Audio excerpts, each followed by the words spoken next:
हमारे साथ बात करने के लिए उत्तर प्रदेश सरकार के मंत्री अनिल राजभर जी हैं। सर, समाजवादी पार्टी के राष्ट्रीय अध्यक्ष अखिलेश यादव ने महाकुंभ पर सवाल खड़े करते हुए कहा कि महाकुंभ का इतना बड़ा आयोजन, उसको धार्मिक आयोजन को राजनीतिक आयोजन बना दिया गया और उसके जरिए मुख्यमंत्री योगी आदित्यनाथ को प्रधानमंत्री के तौर पर प्रोजेक्ट किया जा रहा था, लेकिन वो तो भगदड़ मच गई। देखिए अखिलेश यादव जी, महाकुंभ पर बहुत बात हो चुकी है। अखिलेश जी और उनके जो लोग हैं उनको दरअसल सनातन का वैभव और भारत की जो आध्यात्मिक ताकत है, जो शक्ति है, जिसकी स्वीकार्यता महाकुंभ के माध्यम से पूरी दुनिया के अंदर बढ़ी है, वो चीजें उनको पच नहीं रही हैं। जो भी महाकुंभ में आया होगा, आप सोचिए ना कि देश की सरहद के बाहर से कितने लोग आए, लाखों की संख्या में लोग आए, और उन लोगों ने किस तरह से प्रशंसा किया महाकुंभ की, और महाकुंभ बीत गया। आज उनको महाकुंभ याद आ रहा है। दरअसल इनके पास देखिए कोई मुद्दा उद्दा है नहीं। अभी किसानों पर बात नहीं करेंगे, ये नौजवानों पर बात नहीं करेंगे, महिलाओं पर बात नहीं करेंगे, प्रदेश के विकास पर बात नहीं करेंगे, स्वास्थ्य, शिक्षा और सुरक्षा पर बात नहीं करेंगे। ये अपने सांसदों को आगे करके, दलित सांसदों को उनके कंधे पर बंदूक रख के गोली चलाएंगे, समाज को बांटने का प्रयास करेंगे, महापुरुषों को अपमानित कराएंगे। अब इस तरह की राजनीति समाजवादी पार्टी करने लगी है। वोट पाने के लिए किसी भी सीमा तक जाने के लिए तैयार है। तो ऐसे प्रदेश में घूमकर इसी तरीके का मुद्दा खोज रहे हैं।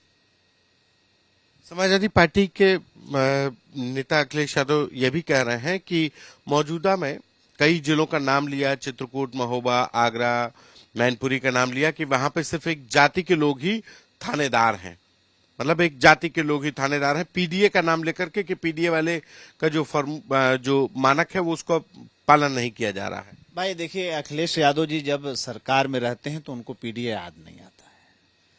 आज उनको पीडीए याद आ रहा है। उनकी जब सरकार थी या उससे पहले भी 3 बार सरकार थी, जिस तरह से वो सरकार चलाते थे, शायद उनका समय उनको याद आ रहा होगा। तो अखिलेश जी से कहना चाहते हैं कि आज उत्तर प्रदेश के लॉ एंड ऑर्डर की, यहाँ की सुरक्षा व्यवस्था, यहाँ की कानून व्यवस्था की प्रशंसा पूरे देश और दुनिया में हो रहा है। इतने बड़े पैमाने पर निवेश प्रस्ताव आना इस बात को प्रमाणित करता है। अभी इस बार हम महाराष्ट्र को पीछे छोड़कर सबसे ज्यादा फैक्ट्री हमने रजिस्ट्रेशन किया है, देश में नंबर 1 पे। पिछले बार भी हमने यही कहा था। तो ये सब चीजें उनको परेशान कर रही हैं। इसलिए वोट आ रहा है, वोट का समय आ रहा है, तो जाति की बात करेंगे। तो अब उत्तर प्रदेश के अंदर जातीय बंधन खत्म हो गए हैं। लोग विकास की बात करना चाहते हैं और सुनना चाहते हैं। अखिलेश जी से कहेंगे कि कभी विकास पे बात कर लीजिए। 2027 के चुनाव में कह रहे हैं कि इंडिया गठबंधन ही जीतेगा, इंडिया गठबंधन बरकरार रहेगा। वो बरकरार रखें, हम लोगों को क्या एतराज हो सकता है? सीटों के बंटवारे को लेकर के विरोध तो रहता ही। अब वो रहता है, वो जग जाहिर है। कब ये एक हो जाते हैं भारतीय जनता पार्टी को हराने के लिए, फिर सारा तिकड़म करते हैं, बाद में एक दूसरे को गाली देने लगते हैं। अभी दिल्ली का चुनाव आपके सामने है, महाराष्ट्र का चुनाव आपके सामने है, हरियाणा का चुनाव आपके सामने है। तो ये असल में क्या है कि ये लोग आपा खो बैठे हैं। इन लोग खुद असमंजस की स्थिति में है, अनिर्णय की स्थिति में है कि आखिर हम लोग करें क्या, और उसमें उल जुलूल की बातें करना, उल जुलूल का फैसला करना, यही करते हैं। राहुल गांधी ब्राउन यूनिवर्सिटी में थे, उन्होंने विदेश में जाकर के देश के निर्वाचन आयोग पर सवाल खड़े किए कि निर्वाचन आयोग की जो भूमिका है वो खत्म हो चुकी है, निर्वाचन का सिस्टम खत्म हो गया। उदाहरण महाराष्ट्र के चुनाव को लेकर के दिया।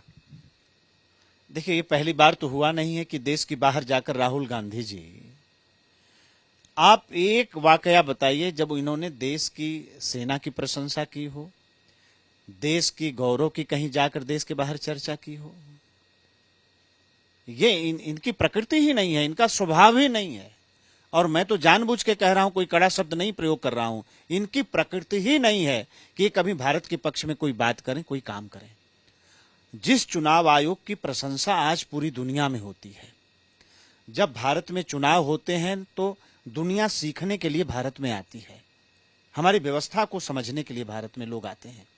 और उस चुनाव आयोग को कटघरे में खड़ा करना, ये जब चुनाव जीतते हैं तो एक बार भी नहीं प्रश्न खड़ा करेंगे, और हारते जब हैं तो सारा ठीकरा जाके चुनाव आयोग के सर पे फोड़ देते हैं। तो इस तरह की बात को पूरा देश समझता है, और मैं समझता हूं इसीलिए न राहुल गांधी को ना ही उनकी किसी बात को कोई गंभीरता से लेता है। ये हमारे साथ थे उत्तर प्रदेश सरकार के मंत्री अनिल राजभर, जिनका कहना है कि राहुल गांधी या उनके तमाम अन्य साथियों की बातों को कोई गंभीरता से नहीं लेता है।